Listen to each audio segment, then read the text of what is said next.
ಹೇಳು ಕಿಟ್ಟು. ಲವ್, ನಾನಿವಾಗ ಕಿಟ್ಟು ಅಲ್ಲ ಕಣೋ, ಕೃಷ್ಣ. ಕೃಷ್ಣ ಅಂತ ಕರೆಯೋ. ಸರಿ ಸರಿ, ವಿಷಯ ಏನು ಹೇಳು. ಅದೇನು ಅಂದ್ರೆ ಕೇಳಿದ ತಕ್ಷಣ 5 ಲಕ್ಷ ಹೆಲ್ಪ್ ಮಾಡಿದೆ. ತುಂಬಾ ಥ್ಯಾಂಕ್ಸ್ ಕಣೋ ತಂದೆ.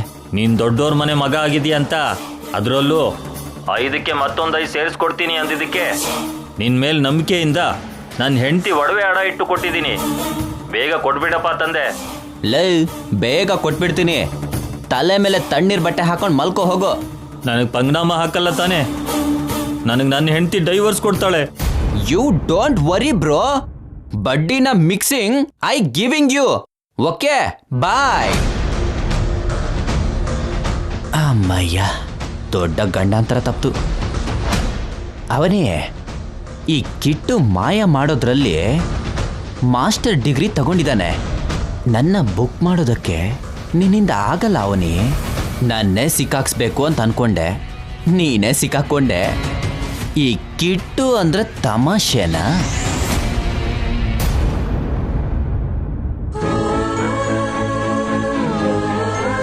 ಮಾತಿಗೆ ಮಾತು ಕೊಟ್ಟು ನನಗೆ ಎದುರುತ್ರ ಕೊಡ್ತೀಯಾ ನೀನು? ಅವನಿ,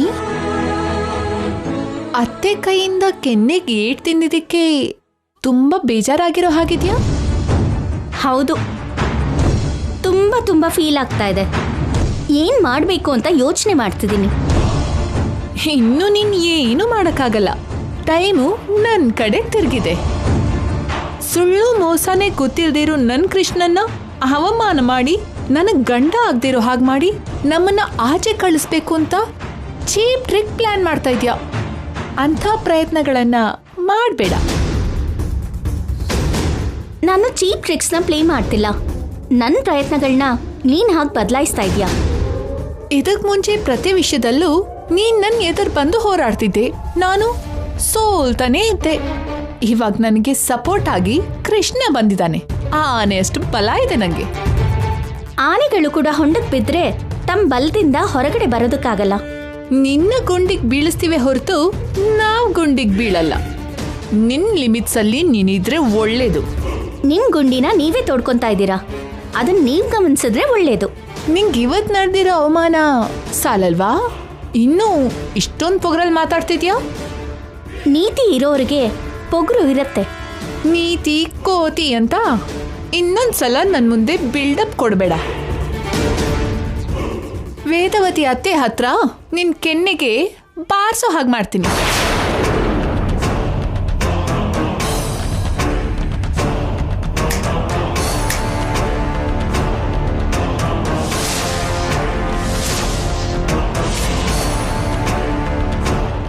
ಎಲ್ರ ಮುಂದೆ ನನ್ನ ಅತ್ತೆ ಹತ್ರ ಕೆನ್ನೆಗೆ ಏಟ್ ತಿಂದಿದ್ದಕ್ಕೆ ನೀನ್ ತುಂಬಾ ಆನಂದ ಪಡ್ತಿದ್ಯಾ. ವಾಸ್ತವಕ್ಕೆ ಆ ಕೆನ್ನೆ ಏಟು ನೀನ್ ತಿನ್ಬೇಕು. ಏನ್ ಮಾತಾಡ್ತಿದ್ಯಾ? ನಾನ್ ಯಾಕೆ ತಿಂತೀನಿ? ಯಾಕೆ ಅಂದ್ರೆ 5 ಲಕ್ಷದ ಡ್ರಾಮಾ ದಾಟಕ್ಕೆ ಸೂತ್ರಧಾರಿ ನೀನೇ ಅಲ್ವಾ. ಅತ್ತೆ ಕೊಟ್ಟಿರೋ ಏಟ್ಗೆ ಬ್ರೈನ್ ಅಲ್ಲಿರೋ ನಿನ್ ನರಗಳು ತುಂಡಾಗಿದ್ಯಾ ಏನು? ತಲೆ ಕೆಟ್ಟಿರೋ ಹಾಗೆ ಮಾತಾಡ್ತಾ ಇದ್ಯಾ? ಏಯ್ ಕಳ್ಬೇಕೆ, ತುಂಬಾ ನಾಟಕ ಮಾಡಬೇಡಮ್ಮ. ಆ ದುಡ್ಡು ತೆಗ್ದಿದ್ದು ನೀನೇ ಅಂತ ನನಗ್ ಗೊತ್ತು. ಬಾಯ್ಗೆ ಬಂದಾಗ ಮಾತಾಡ್ಬೇಡ. ನೀನ್ ಎಂಥ ಸ್ಕೆಚ್ ಹಾಕಿ ನನ್ನ ಸಿಕ್ಕಾಕ್ಸಿದ್ಯಾ ಅಂತ ನನ್ನ ಹತ್ರ ಆಧಾರ ಇದೆಯಮ್ಮ. ಆಧಾರನ? ಎಸ್, ತೋರಿಸ್ತೀನಿ, ನೋಡಿ ಎಂಜಾಯ್ ಮಾಡು.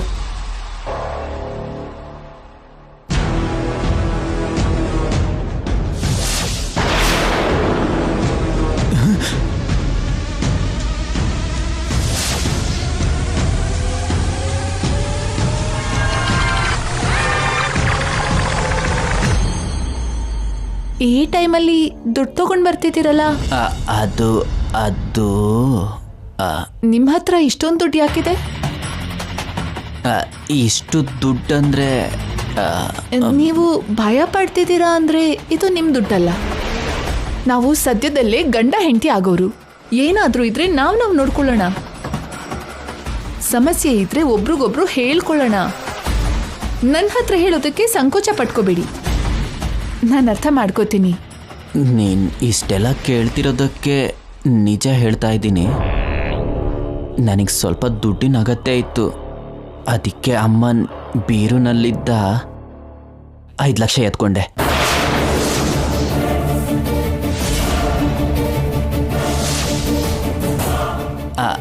ಇದೇ ವಿಷಯ. ನೀವು ಈ ಮನೆ ವಾರಸ್ತಾರ. ಇದು ನಿಮ್ ದುಡ್ಡೇ, ಆದ್ರೆ ಅದನ್ನ ತಗೊಳ್ಳೋ ಪದ್ಧತಿ ಇದಲ್ಲ. ನಿಮ್ಗೆ ಒಂದ್ ವಿಷಯ ಗೊತ್ತಿಲ್ಲ. ನೀವು ದುಡ್ಡು ತಗೊಳ್ಳೋದನ್ನ ಆ ಅವನಿ ನೋಡಿತಾಳೆ. ಹೌದಾ? ಅವನಿ ನಿಮ್ ಹತ್ರ ಮಾತಾಡೋದನ್ನ ನಾನ್ ನೋಡ್ದೆ. ಈ ವಿಷಯನ ಅವನಿ ಸುಮ್ನೆ ಬಿಡಲ್ಲ. ಅವಳು ತುಂಬಾನೇ ಡೇಂಜರಸ್. ನೀವು ಕಳ್ತನ ಮಾಡಿದ್ದೀರಾ ಅಂತ ಎಲ್ಲರ ಮುಂದೆ ದೊಡ್ಡ ರಾಧ ಅಂತ ಮಾಡ್ತಾಳೆ. ನಿಮ್ಮನ್ನ ಕಳ್ಳ ಅಂತ ನಿರೂಪಿಸ್ತಾಳೆ. ಇವಾಗ ನಾನು ಏನ್ ಮಾಡ್ಲಿ? ಈ ದುಡ್ಡನ್ನ ವಾಪಸ್ ಅಲ್ಲೇ ಇಟ್ಬಿಡ್ಲಾ? ಬೇಡ, ನಾವ್ ರಿವರ್ಸ್ ಅಲ್ಲಿ ಅವನಿನೇ ಸಿಕ್ಕಾಕ್ಸೋಣ. ಅದೇಗೆ? ಆ ಅವನಿನ ಹೇಗ್ ಸಿಕ್ಕಾಕ್ಸ್ಬೇಕು ಅಂತ ನನಗೆ ಚೆನ್ನಾಗಿ ಗೊತ್ತಿದೆ. ನಂಗೂ ಸ್ವಲ್ಪ ಹೇಳ್ಬೋದಲ್ವಾ? ಆ ದುಡ್ಡು ನಿಲ್ಕೊಡಿ.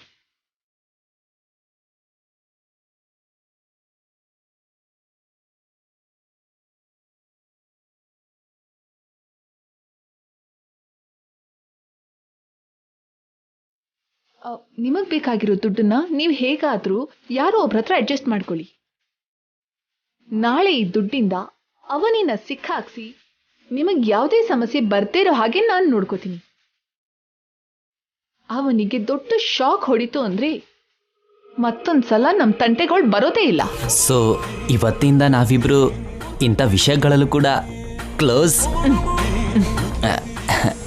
Close friends.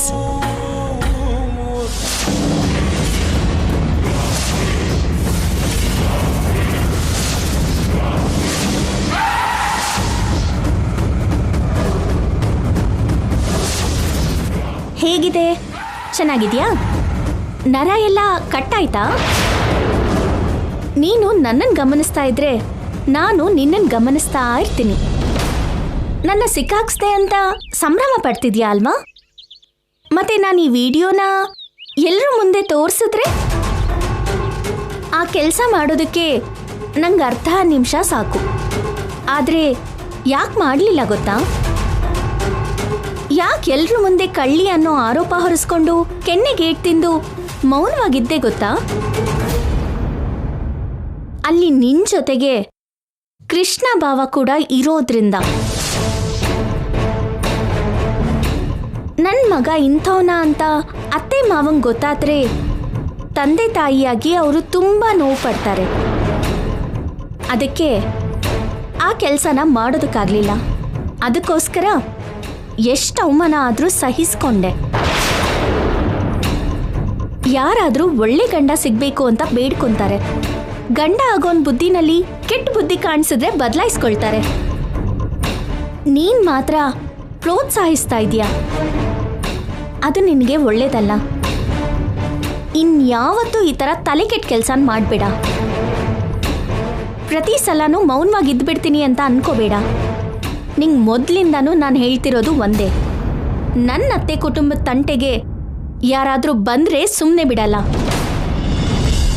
ಅವರು ಹೊರಗಡೆಯವರಾದರೂ ಸ್ವಂತದವರಾದರೂ ಸರಿ, ನನ್ನ ಕುಟುಂಬಕ್ಕೋಸ್ಕರ ನಾನು ಪ್ರಾಣ ಬೇಕಿದ್ರೂ ಕೊಡ್ತೀನಿ.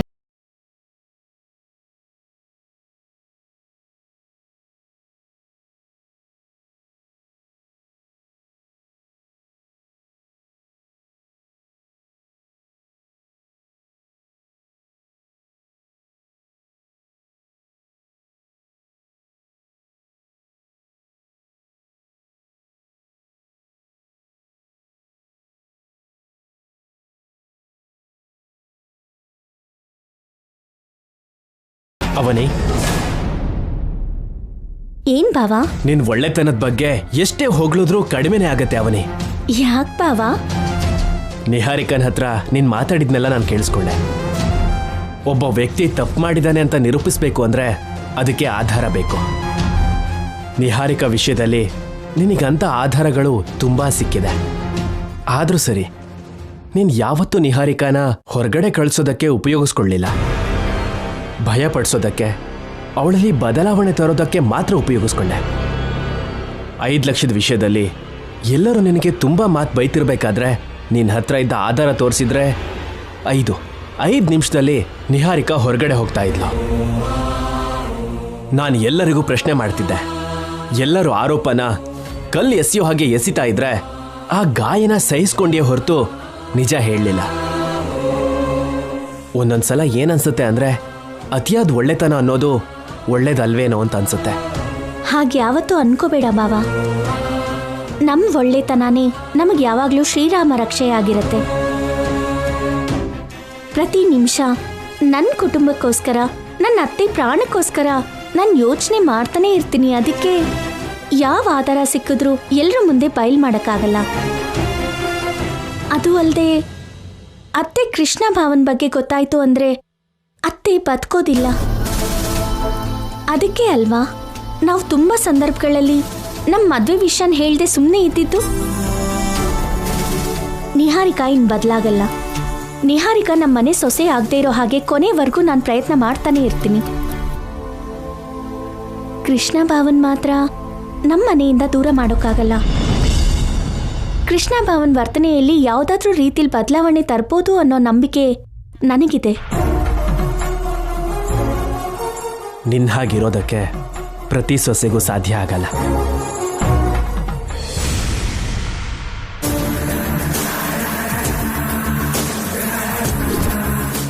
ತಗೊಳ್ಳಿ.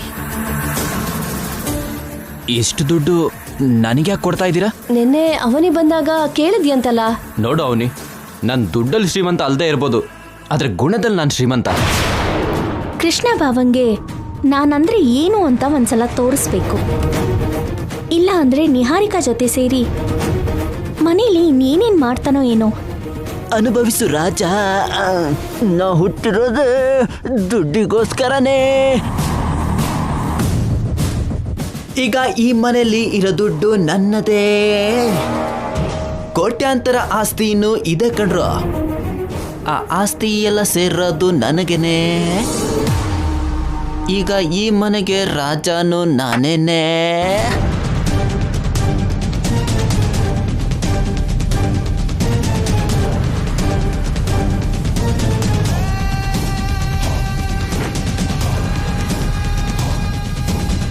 ಹಲೋ ಹಲೋ, ಕೇಳಿಸ್ತಾ ಇದೆಯಾ ನಿಮ್ಗೆ? ಏನಿಲ್ಲ, ಮನೇಲಿ ನೆಟ್ವರ್ಕ್ ಸರಿಯಾಗಿಲ್ಲ.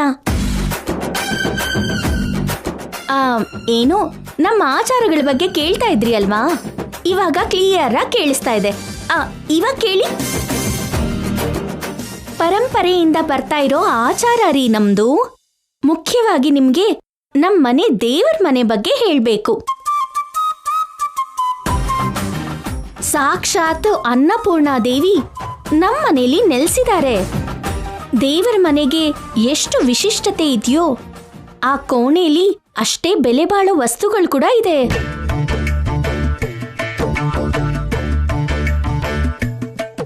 ಅಮ್ನೋರ್ ವಿಗ್ರಹ ಆಗ್ಲಿ, ಅಮ್ನೋರ್ ಮೂಗುತಿ ಆಗ್ಲಿ, ಆ ಕೋಣೆಲಿರೋ ಯಾವ ವಸ್ತು ಆದ್ರೂ ಕೋಟಿ ಬೆಲೆ ಬಾಳತ್ತೆ.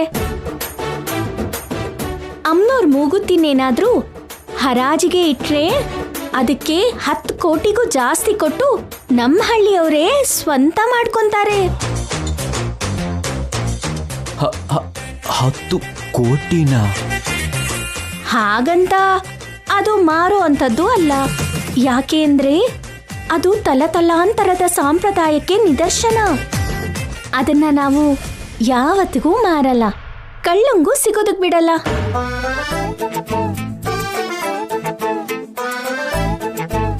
ಒಂದ್ಸಲ ಒಬ್ಬ ಕಳ್ಳ ಅಮ್ನೋರ್ ವಿಗ್ರಹನ ಕಳ್ತನ ಮಾಡೋದಕ್ ಬಂದಾಗ ನಾನೇ ಕಾಪಾಡ್ಕೊಂಡೆ. ಅದಕ್ಕೆ ಅಷ್ಟು ವಿಶಿಷ್ಟತೆ ಇದೆ. ನಮ್ ದೇವ್ರ ಮನೆ ಬಗ್ಗೆ ಇಷ್ಟು ಇನ್ಫಾರ್ಮೇಶನ್ ಸಾಕಾಗತ್ತಾ? ಇನ್ನೂ ಏನಾದ್ರೂ ಬೇಕಾ? ಸರಿ ರೀ, ಈ ವಿಷಯನ ನೀವು ಯಾರ ಹತ್ರನೂ ಹೇಳ್ಬೇಡಿ, ನನಗ್ ಕೆಟ್ಟ ಹೆಸರು ಬರುತ್ತೆ. ಸರಿ ರೀ, ಇಡ್ತೀನಿ.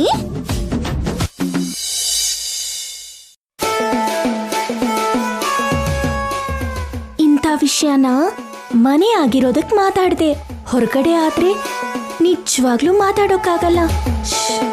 ಯಾಕೆ ಅಂದ್ರೆ ಯಾರಾದ್ರೂ ಕೇಳಿಸ್ಕೊಂಡ್ಬಿಡ್ತಾರೆ.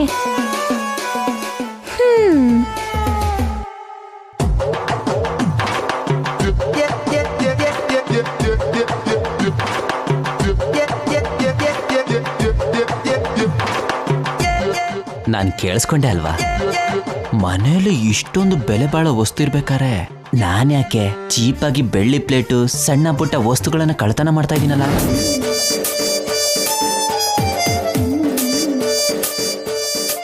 ಹಳೆ ಕಾಲದ ವಿಗ್ರಹಗಳು ಚಿಕ್ಕದೇ ಆದ್ರೂ ಕೋಟಿ ಬೆಲೆ ಬಾಳುತ್ತೆ. ಈ ಮನೇಲೂ ಕೂಡ ಅದಕ್ಕಿಂತ ಜಾಸ್ತಿನೇ ಸಿಗುತ್ತೆ. ಬೆಂಗಳೂರು ಮಾರ್ಕೆಟಲ್ಲಿ ಸಿಕ್ಕಾಪಟ್ಟೆ ಡಿಮ್ಯಾಂಡ್ ಇದೆ. ಸೊ ಇವತ್ತು ನಮ್ಮ ಫೋಕಸ್ ಎಲ್ಲ ದೇವರ ಕೋಣೆ ಮೇಲೇನೆ. ಅವನೇ, ಇದಕ್ಕೂ ಮುಂಚೆ ನೀನು ಕಳ್ಳನಿಂದ ಕಾಪಾಡ್ಕೊಂಡು ಬಂದಿರಬಹುದು, ಆದರೆ ಈ ಸರಿ ಈ ಮನೆನ ಕಳ್ಳನಿಂದ ಮಾತ್ರ ನೀನು ಕಾಪಾಡ್ಕೊಳ್ಳೋದಕ್ಕಾಗಲ್ಲ. ಮೊದಲು ದೇವ್ರ ಮನೆಯಲ್ಲಿರೋ ಮೂಗುತಿನ ಕಳ್ತನ ಮಾಡಿದ್ರೆ ಆಮೇಲೆ ಅದನ್ನು ತಗೊಂಡು ಹೋಗಿ ಮಾರಿದ್ರೆ ನಮ್ಮ ಲೈಫ್ ಸೆಟ್ ಆಗೋಗುತ್ತೆ. ಇವತ್ತು ರಾತ್ರಿಗೆ ಈ ಕೆಲಸ ಮಾಡಿಬಿಡೋಣ.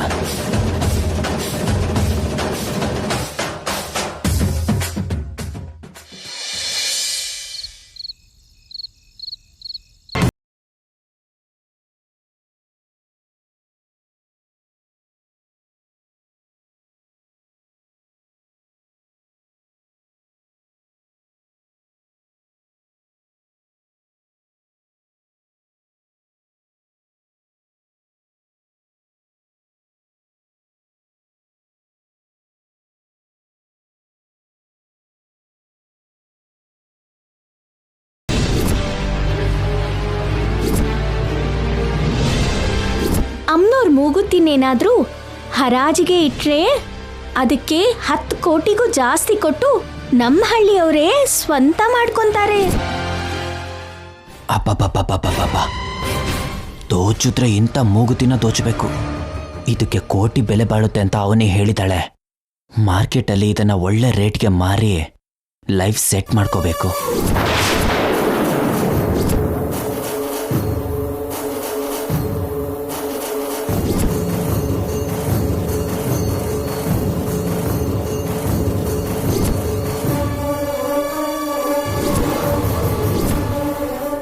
ಎಲ್ಲರೂ ನಿದ್ರೆ ಮಾಡ್ತಿದ್ದಾರೆ. ಈ ಟೈಮಲ್ಲೇ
ಏನ್ ಕೃಷ್ಣ ಬಾವಾ ಇಲ್ಲಿದ್ಯಾ?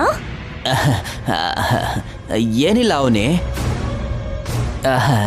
ಈ ನೆಲ ತುಂಬ ತಣ್ಣಗಿದೆ ಅಲ್ವಾ, ಅದಕ್ಕೆ ಇಲ್ಲಿ ಮಲ್ಕೊಂಡಿದ್ದೀನಿ ಅಷ್ಟೇ. ದೇವರ ಮನೆಯಿಂದ ಹಾರ್ ಬಿದ್ದಿದ್ದನ್ನ ನಾನು ನೋಡ್ದೆ ಬಿಡು.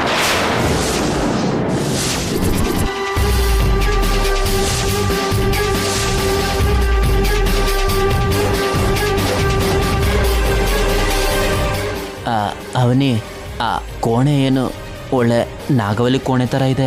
ಯಾಕೆ ಹೋಗಿದ್ದೆ? ಏನಕ್ಕೆ ಅಂದರೆ ನಮಸ್ಕಾರ ಮಾಡೋಣ ಅಂತ ಹೋದೆ. ನಮಸ್ಕಾರ ಮಾಡ್ಕೊಂಡು ಮೂಗುತ್ತಿನ ಹೊರಗಡೆ ತರೋಣ ಅನ್ಕೊಂಡ್ಯಾ?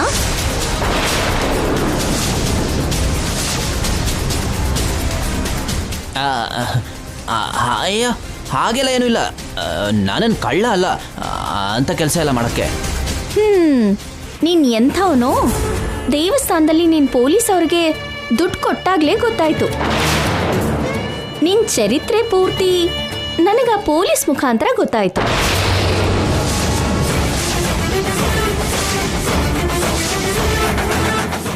ಅವತ್ತು ಬೆಳ್ಳಿ ಹೂವಿನ ಬುಟ್ಟಿನ ಕದ್ದಿದ್ದು ನೀನೇ. ಒಂದ್ ಹುಡುಗಿ ಕತ್ತಿಗೆ ಚಾಕು ಇಟ್ಟಿದ್ದು ನೀನೆ. ನೀನು ಚಿಲ್ಲರೆ ಕಳ್ತನ ಮಾಡೋ ಕಳ್ಳ.